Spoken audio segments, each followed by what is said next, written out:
Kill la Kill is one of the wildest anime I've ever seen. When I first saw it, I assumed it was a magical girl show. After all, we followed Ryuko, a transforming heroine searching for her father's killer. But if you've heard about this show, then you probably know it's that one anime with a bunch of bare bodies. Kill la Kill is incredibly racy. Does it serve the plot? Yes. Does it remain a conscious choice by its creators? Also yes. I'm not here to police the consumption of Kill la Kill, but rather examine that tension. Why is there so much skin showing? Within Kill la Kill, clothing is a form of power, demonstrated through the superpowered Goku uniform. As such, the bare body is the site of shame and powerlessness. But is true power found by covering the body? What power do we give to clothing when we accept this? Let's examine Kill la Kill's complex relationship with fashion and freedom.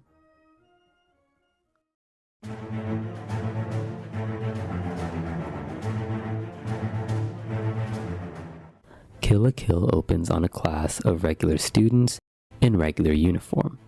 As they learn about fascism, a towering man barges in. He's a member of the student council, and he's here to take back what's his: clothing, a special piece of clothing. One of these regular students stole a Goku uniform, and shortly, the culprit emerges. He awakens its power in the courtyard, but is quickly met with resistance, because while his uniform has 1 star, the council members has 3. This is Honnoji Academy, where clothing is power. The student is promptly beaten and stripped, not just of his clothes, but the will to fight. His bare body, the site of failure. This opening scene fully establishes that clothing is power. But first, let's talk about uniform. On a basic level, uniform identifies your school and your gender. It's an easy way to know who's who and belongs where. In the show, they bring up the Japanese uniforms are based on the militaries. This calls back to the show's creation, based on 2 Japanese homonyms: Fasho, meaning fashion and fascism, and Seifuku, meaning school uniform and conquest. Within the show, the school is under authoritarian rule, and the students are used as pawns for that authority. When the council member steps in, he's surrounded by 1-star students, just above the regulars. These boys are all drawn as identical goons, a faceless mass of uniformity. While the regular kids are unique, the ones who seek power must first conform. That is the power of uniform. The 1-star students are not individuals wearing tailored clothes, but individuals tailored by their clothes. But what about that council member? Well, he's in uniform too. Everyone is. Everyone has their place in this hierarchy. Everyone until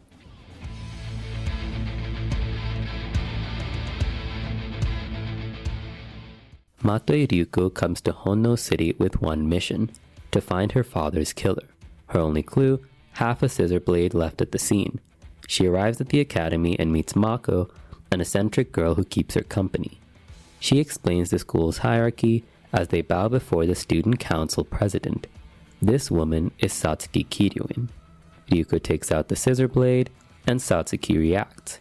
She might not say it, but she knows something. So Ryuko attacks. But remember, in this world, clothing is power, and Ryuko's in a regular uniform. So of course she's knocked out by the boxing club leader in his 2-star uniform.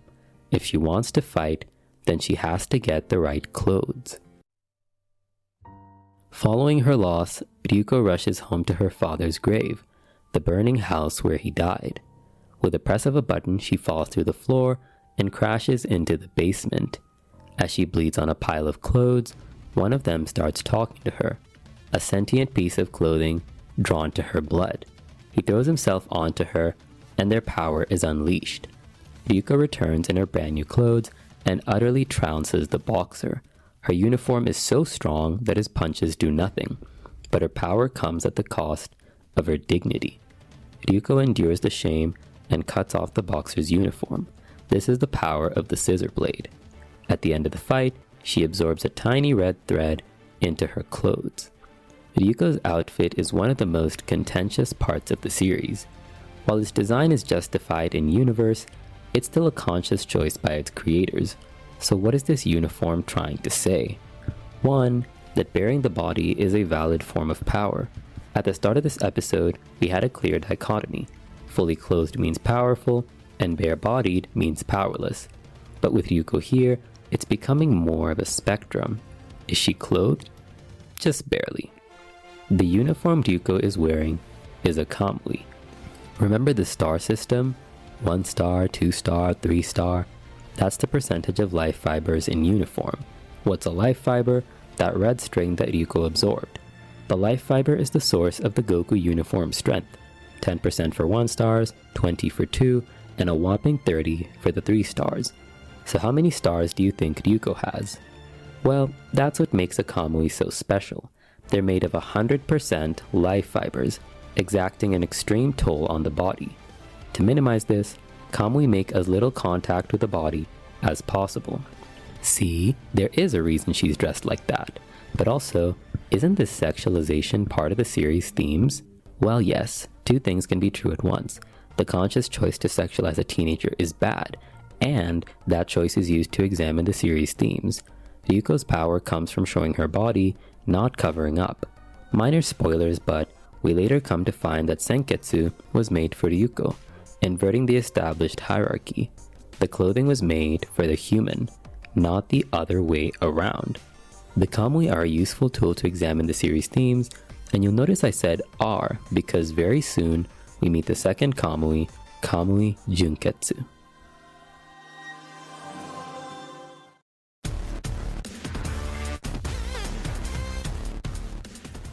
Junketsu's introduction is used to examine both girls' relationship with shame. While Ryuko bled onto her clothes, Satsuki met hers as a child when her father presented her with her wedding dress. Kamui Junketsu. While Ryuko's was custom made, Satsuki's was made as something she'd have to live up to, becoming a worthy bride to the life fibers. When the two face off, Satsuki is in total control. She even gets the first transformation, life fiber override. Despite the toll on her body, Satsuki bends this kamui to her will, completely destroying Ryuko. She beats her to an absolute pulp and chastises her shame. Unlike Ryuko, she doesn't mind being seen. If this is the cost of power, then so be it. And in order to win, Ryuko has to accept this. Ryuko has to move past her shame. In Senketsu's words, it's only by wearing each other that they can be strong. The two's power is born of a mutually shared will. Life fibers synchronize, man in clothing standing as one. This finally gives her the strength to match Satsuki, because now she's working with her kamui. Humans wear clothes and by doing so, imbue their will. The wearer carries the will. And this is why the hierarchy between man and clothing matters. This is the danger of wearing life fibers. Without proper control, one's will is lost to clothing. This is the act of being worn. Now that we've examined the power of clothing, let's examine those who reject clothing entirely.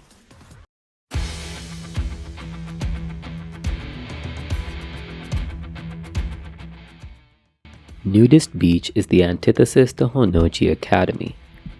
Run by Ryuko's rogue teacher, the organization fights life fibers. We first meet them in episode 5, when Kinagase arrives to fight Ryuko. Unlike her, he doesn't believe that man and clothes can fight together, so a creature like Senketsu must be put down. While their approach is quite harsh, Kinagase's motives make sense. He lost the woman he loved to life fibers, and can't imagine working with them. It's not until he sees Senketsu defend Ryuko that he's able to listen. But make no mistake, he will be back, in case Ryuko ever loses herself to clothing. Clothing has the power to sway almost anyone, but it's not the only tool. Let's talk about Makan Shokumako. During her stay at Honno City, Ryuko lives with Mako's family. They're an eccentric bunch that lives in the slums. Her dad's a back alley doctor, her mom's a housewife, and her brother's a common thief. There's also a dog. Ryuko is drawn in by their tight-knit bond and is somewhat adopted by them. Unlike the academy, the family is unruly. They're all such wild individuals, but they accept each other's flaws and never blame Mako for their conditions, even though it's her poor performance that's behind it. All students at Honnoji live according to their rank. This is a useful tool to enforce hierarchy, but also a smart way to break the family unit. While parents should provide for their children, here it's the opposite. Children must work for their families. This is examined in episode 7 when Mako becomes a club leader. To challenge Ryuko, Satsuki sends all the clubs at school after her, so Ryuko decides to make a fight club and appoints Mako as the leader. As Ryuko fights, Mako manages her, and their family reaps the benefits. At first, it's only a little. They get a new apartment, some new appliances, and finally, some real food. But as the club improves, Mako's family grows distant. The meals they once shared are eaten in silence. The family Ryuko found is falling apart. Slowly but surely, they've been assimilated. Ryuko and Mako are now pit against each other as Ryuko fights to fund her lifestyle. By allowing this club, Satsuki turned the girls against each other, so when Satsuki gives Mako a uniform, she's more than happy to use it. Mako's family supports her in order to keep their lifestyle, and Ryuko refuses to hurt her friend. This was Satsuki's true goal, turning even a close family against each other. Mako's work is barely appreciated by her family. They don't even talk to her. Mako hits Ryuko all afternoon, but Ryuko won't fight her. And at sunset, Mako finally breaks down. Is this really the price of power? If so, then Mako won't have it. She gives up the uniform and returns to the slums.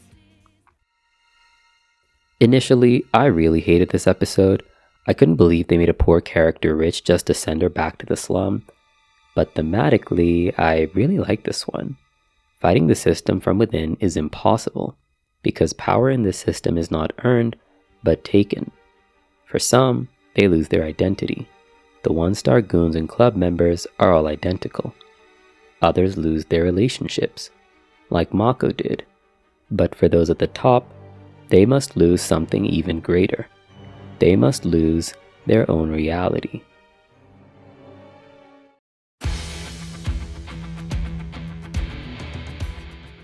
Following Mako and Ryuko's fight, Satsuki reveals her true intention.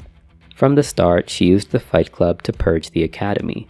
While Ryuko started the club of her free will, Satsuki let it happen to wipe out all the weak clubs.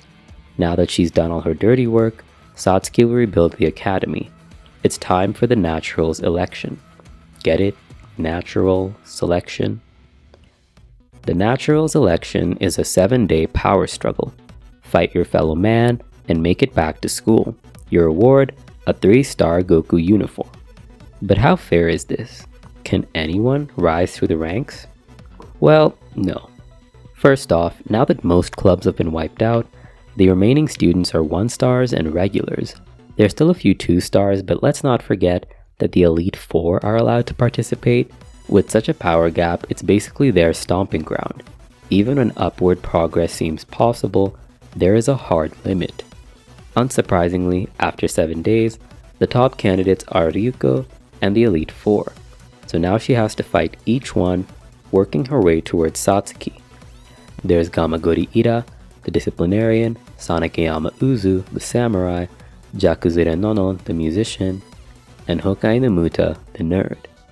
Each of the Elite Four has sworn loyalty to Satsuki.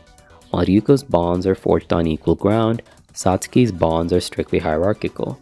Satsuki met each of the Elite Four in their past and brought them into her world. Together, they stand above all students. While the 1-stars are merely pawns, and the 2-stars are chosen club heads, the 3-star rank is reserved for Satsuki's closest inner circle, hand-selected for their individual skills. This betrays one of Satsuki's beliefs, that beneath the clothing, there is value in the individual. So let's dive into each conflict and see what we learn.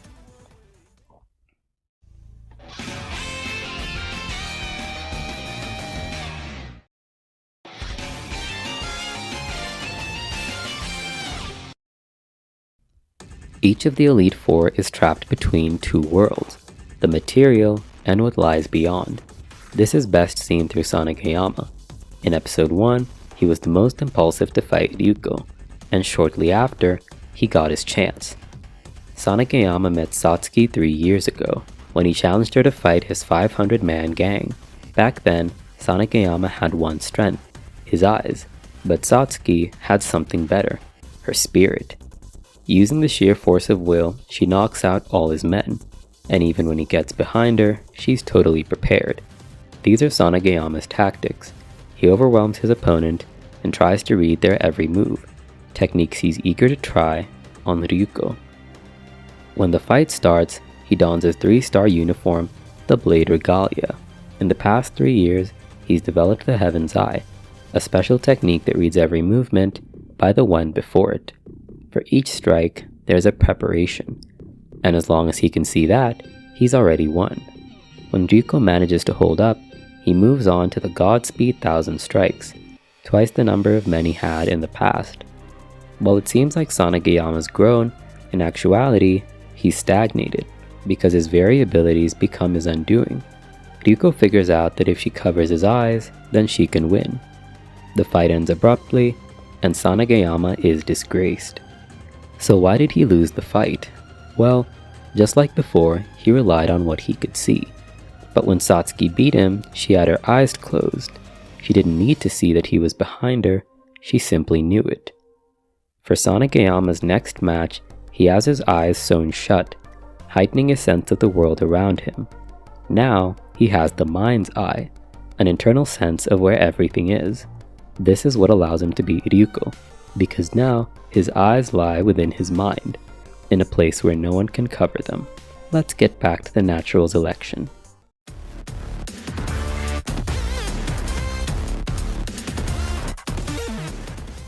First person Ryuko fights is Ida, the shield. He's the guy who beat up the 1-star in episode 1. As Honoji's shield, he takes on all its attacks and strikes back when needed. His Goku uniform reflects this, working through tension and release. It comes in 2 main forms, the Shackle Regalia, which takes on damage, and the Scourge Regalia, which releases it. Just like before, his past explains his tactics. When he first met Satsuki, he was student council president at his middle school, but despite his position, he failed to protect his students. The students from powerful families ran the school, picking on the weaklings. He had might, but he lacked the power to stop them. This is where Satsuki stepped in. As a member of the Kiryuin family, she had even greater power than they did, power she used to save students. This is a pretty common pattern in the series, taking others' power and making it your own. Both Satsuki and the bullies used their parents' strength as their oat, so if Gamagori lacked power, then he would simply have to borrow it. At the end of the year, he applied this lesson. When facing Satsuki at his graduation, he covered his body in steel armor, sourced from his relatives, and in the present, he uses the strength of others for himself. This is the true strength of the Shackle Regalia, protecting Ida and using Ryuko's strength against her. But just like Sanagayama, strength becomes his weakness. All Ryuko has to do is strike when he's weak, and when he takes the offense, she gets her chance. Latching onto his attack, she's sucked into the cloth when he retracts. Here, Senketsu transforms and cuts through Ida's uniform. After all, if the uniform can adapt, then so can Senketsu. With that knowledge, Ryuko wins the fight. Growing up, and even now, I wasn't the biggest fan of this fight, but I think it lays important groundwork for the rest. Adaptability will play a major role in these fights, so it's good that it's explored in the first one. Let's move on. Ryuko's next fight is against Inumuta, Satsuki's chief of intel. 5 years ago, he hacked into her parents' company, Revox, but upon arrest, he played dumb and immediately surrendered. Inumuta is not a fighter. He lives for the challenge, but not its consequences. Satsuki urged him to go beyond the virtual world and to make an impact in the real one. The Probe Regalia is a high-tech uniform that gathers data. Inumuta plans to beat Ryuko with the knowledge of all her past battles, but Ryuko knows what he's about, so she recklessly charges ahead, trying to surpass her predicted limits. To her credit, she does surprise him, so Inumuta moves on to hiding. Using camouflage, he pushes her into a corner. But Ryuko's not done. Having learned to adapt, she expands Senketsu to cover the entire field. Out of options, he does what he does best, surrender. It's such a short fight, but it really sells his character. I like that we saw Ryuko apply what she's learned and got a good feel for Inumuta's personality. While these fights don't contribute as much to the themes, they're important episodes that establish these major characters. So let's move on to Ryuko's third fight. Jakuzure Nonon has had the longest relationship with Satsuki. The two first met on the playground, where Nonon commanded an army of boys to build her a sandcastle. But Satsuki wasn't interested. Her castle would live in the mind, in a place where no one could destroy it. Nonon's backstory highlights her lack of interiority. Out of all three, her Goku uniform is the flashiest. She enters with a marching band full of pride before donning her massive contraption, the Symphony Regalia, Grave.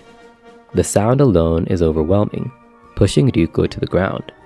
Nonon ups the pace during Presto, where she takes flight, rising to Satsuki's level. Nonon takes a lot of pride in her position, both in the sky and as Satsuki's oldest friend. But put bluntly, these are superficial traits at best. Ryuko learns to fly shortly after, and despite their close bond, she's still one of Satsuki's Elite Four, just like any other. Using her own flute, Ryuko takes down Nonon's castle. But wait, there's an encore, the Symphony Regalia da Capo. It's a small composer outfit with a big speaker hat. The sound overwhelms Ryuko, disrupting her connection with Senketsu. And now it's time for Nonon's second lesson. By looking inward, Ryuko is able to block out the sound and focus on her own heartbeat. If the real world is too loud, she will find silence in her own body and mind. She takes Nonon's sound and reflects it back. Each of these battles explore how both Satsuki and Ryuko changed the Elite Four. Before we continue, I don't think their losses are outright failure, but rather an exploration of their worldview. Sanagayama trusted his eyes, but was ignoring all the world around him. It's not until he shut them that he became aware of that. Ida was ashamed of his own weakness, unable to stop his enemies despite being so strong, so Satsuki taught him to use others' power, the concept behind the Shackle and Scourge Regalia. Inumuta was a wayward hacker who needed more direction. With Satsuki's help, he learned the value of his skills and even forfeited to protect his data. He found a mission. I also find it interesting that his forfeiture wasn't really commented on by Satsuki. I like to think that she knew it was the right move. Finally, there's Nonon with the bluntest message yet. Her castle in the sky came crashing down, and she lost to Ryuko's inner focus. Everyone's strengths were also their undoing, and by beating them, Ryuko absorbed their abilities. It's a really satisfying tournament. But you'll notice that Sanagayama's fight was in the past, so what will become of their rematch? The last time the two fought, Sanagayama lost and then sealed his eyes to unlock the mind's eye. He nearly beat Ryuko, but he overheated his uniform. And with some new threads, he's excited to beat her down. That's until they're interrupted by the top tailor at Revox, a cute girl named Harime Nui. From the start, it's clear that something's off about her, and when she strips Sanagayama, it's clear that she's a threat. Satsuki panics, but Ryuko's unfazed, until Nui reveals the other half scissor. The girl she was looking for was not Satsuki, but Nui. This sends Ryuko over the edge. Her blood boils and Senketsu comes undone. Consumed by her anger, Ryuko goes on a rampage. Throughout the tournament, Ryuko is absorbing lots of life fibers. When Senketsu consumes her, she's consumed both by her clothing and her own anger. It takes everyone's combined efforts to stop her. Kinagase brought a special bullet, and with Mikisuki's gun, they might stop her, but she's too fast to hit. Satsuki uses Jinketsu and Bakuzan, prepared to end her life, but that won't save Ryuko. The only one who can is Mako, repaying the Fight Club favor. Mako succeeds by reminding Ryuko of her own will, not to rampage against her father's killer, but to get to know him. Ryuko lost her way, but Mako was there to find her. It's a really sweet resolution. The tournament ends and Nui leaves. As for Satsuki, she prepares for the next phase in her grand scheme, the Big Three Kansai Conquest.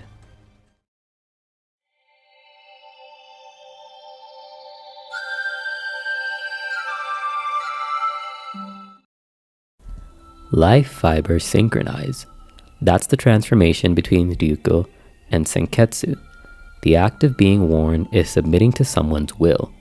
When Junketsu is worn by Satsuki, its own power is suppressed by her will. Life fiber override.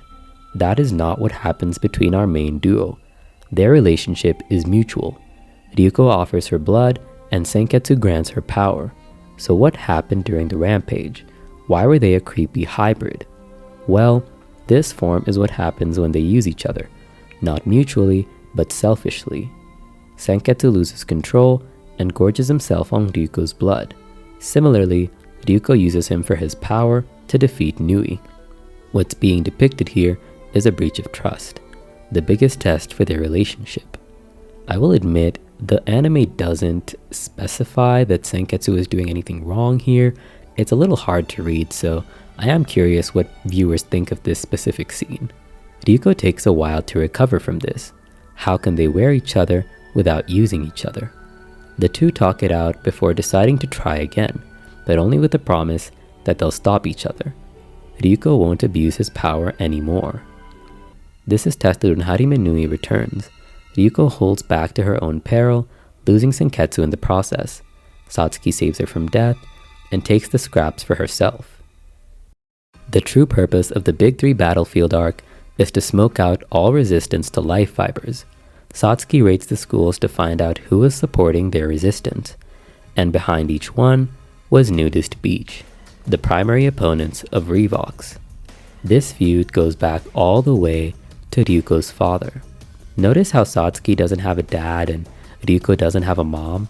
How both girls get kamuis from their fathers? Well, it's the same guy. So when did the two go from sisters to strangers? Ragyo Kiryuin is the main ambassador of the life fibers. Family has been keeping the original life fiber, waiting to see it awaken. This is the one responsible for mankind's progress, slowly carrying us to the top of the food chain. In this world, we didn't choose clothing, clothing chose us. Ragyo plans to cover the world in clothing using outfits known as covers. These are responsible for life fiber propagation. There's a parallel drawn between how man and clothing reproduce. Humans combine in unique ways to create new individuals, best represented by Mako's chaotic family. In contrast, the covers are nearly homogeneous and suppress the wearer's individuality, before exploding to create more life fibers. The end goal of human reproduction is a new individual, but with life fibers, it's a mass production. The dynamic between man and clothing is further explored through how Ragyo treats her daughters, all three of them. First, there's Satsuki. In one of the series' most uncomfortable scenes, Ragyo feels her daughter up, ignoring Satsuki's discomfort. This happens more than once. I feel this displays the lack of control Satsuki has over her own body. She's treated like a vessel for her mother's will, a piece of clothing to be worn by the Kiryuin legacy. The same is true for Ryuko, Ragyo's second daughter. As soon as she was born, Ragyo tested her compatibility with life fibers, and when she failed, she was discarded. This was their dad's final straw. He was married into the family for his tailoring skills, but never expected it to go this far. Ragyo's third child was Nui, created through an artificial womb. Due to this, the life fibers in her body are so strong that they reject all others. Nui never gets to wear anything. Instead, she exists to serve life fibers, eventually being worn by the original, having her will entirely erased. On one hand, we have Satsuki, a girl who forces her will onto clothing, and on the other, we have Nui, a girl born from clothing to serve clothing. In the middle, we have Ryuko and Senketsu, human and clothing, serving each other. But also, plot twist, Ryuko's body is imbued with life fibers, and Senketsu carries some of her blood. She is the midpoint between man and clothing, the perfect and equal relationship. Now let's get back into the story. Following the Kansai conquest, Satsuki returns to Honnoji. It's time to celebrate with a great culture and sports festival. The entire school is turned into a stadium to welcome the head of Revox, Kiryuin Ragyo. Everyone in Honno City is invited and provided with special clothing. Unsurprisingly, this is a scheme to turn them into covers, but also it's a scheme on Satsuki's end, because like we've said, Satsuki does value the individual. While the covers represent conformity, the Goku uniforms do allow customization. Above the 1 stars, there's actually a lot of diversity. I like to think it's because these are the people strong enough to subdue clothing's will, strong enough for Satsuki's rebellion.